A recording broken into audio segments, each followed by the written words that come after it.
Barack Obama has made a formal request to Congress to authorize military force against a terrorist group that calls itself Islamic State.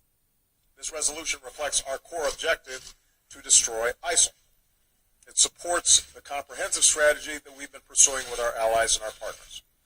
In a televised speech, Obama noted the military campaign is a difficult mission, but said the U.S. is on the front foot and IS is going to lose.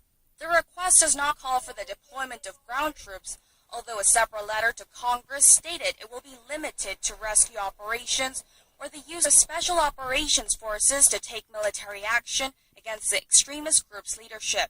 While there's general support for the plan, the Republicans want stronger measures, and some Democrats say the resolution goes too far. If the request is approved, it would authorize a military campaign for 3 years without geographical restrictions. It would also be the first war authorization since then-President George W. Bush, who sought authority to wage war in Iraq in 2002.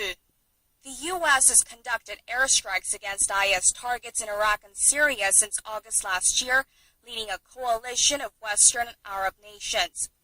Obama said that although existing statutes provide him with the authority to take these actions, Congress backing would show the world that the U.S. is united in its resolve to crush IS. Kim Min-ji, Arirang News. And I'm Sean Lim. Thanks so much for joining us tonight. We begin with the shortfall in the government's coffers that comes amid the ongoing debate over whether to fund welfare pledges without a tax hike. Korea's finance ministry reports that tax revenue fell short of its target for a third straight year in 2014. Our Hwang Jie has the details. Korea's tax revenue came in at around 205 trillion won, or roughly 190 billion US dollars last year. That is $10 billion shy of the government's goal. Last year's shortfall was the largest on record, breaching that posted at the height of the Asian financial crisis in 1998. The Finance Ministry largely attributes the shortfall. Last year's shortfall was the largest on record, breaching that posted at the height of the Asian financial crisis in 1998. Finance Ministry largely attributes the shortfall to sluggish corporate tax revenue stemming from companies' weak performances. It also says slumping domestic demand and a strengthening Korean won against the greenback prompted a fall in value-added taxes and customs duties. For next year, the government is aiming to collect tax revenue that's up around 2% from last year's target.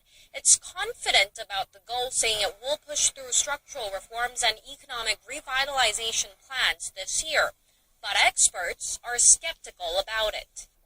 The pace of recovery in China and in European countries is likely to fall below expectations this year, and the economy at home is not showing signs of a strong recovery either. Given that Korea's tax revenue is expected to fall short of the government target for the fourth straight year in 2015, which could limit government spending on key areas. Hwang Jie, Arirang News. Today, our top story this afternoon, a plenary vote on President Park's pick for Prime Minister Lee Wang-gu is scheduled to be held at the National Assembly later today after his two-day confirmation hearing wrapped up last night. Yes, that was the plan.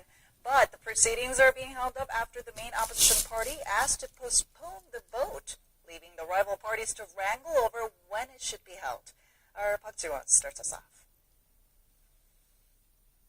The confirmation hearing for Prime Minister nominee Lee Wang-gu is over, and the Assembly vote on his nomination is supposed to be held this Thursday afternoon. But it's not clear whether that will happen as scheduled. The ruling Saenuri Party, which holds a strong majority at the Assembly, aims to go ahead with the vote this afternoon as planned. Speaking at the Assembly earlier in the day, the Conservative Party's chairman Kim Moo-sung urged the opposition party to cooperate and allow the vote to proceed as scheduled in order to avoid a vacuum in state affairs.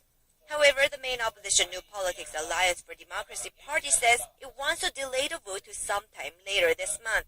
Party floor leader Woo Yoon-gun stressed Thursday morning that, unfortunately, the nominee had fallen short of people's expectations due to various allegations surrounding his past. Woo added that if the ruling party presses ahead with the vote, the main opposition party will boycott it. Although Assembly Speaker Chung Eui-hwa has urged rival parties to compromise on the issue, few are hopeful about the prospects for that. If they continue to disagree, it will be the first major clash between the rival camps since the election of the main opposition party's new chairman Moon Jae-in on Sunday. Park Ji-won, Arirang News. Well, over the so-called nut rage incident might be over soon, as the verdict hearing for the former vice president of Korean Air, Jo Hyun-ah, will be announced in a few hours' time. Kim Hyun-bin reports. A Seoul District Court will announce its verdict Thursday on whether Cho Hyun-ah, the former vice president of Korean Air, is guilty of charges ranging from violating aviation safety regulations to pressuring cabin crew to lie to investigators. Earlier this month, prosecutors asked the court to sentence Cho to 3 years in prison for her actions during the so-called nut rage incident. If found guilty, that is the maximum sentence she could receive. The prosecution team pointed out that Cho has shown no sign of genuine remorse for her actions.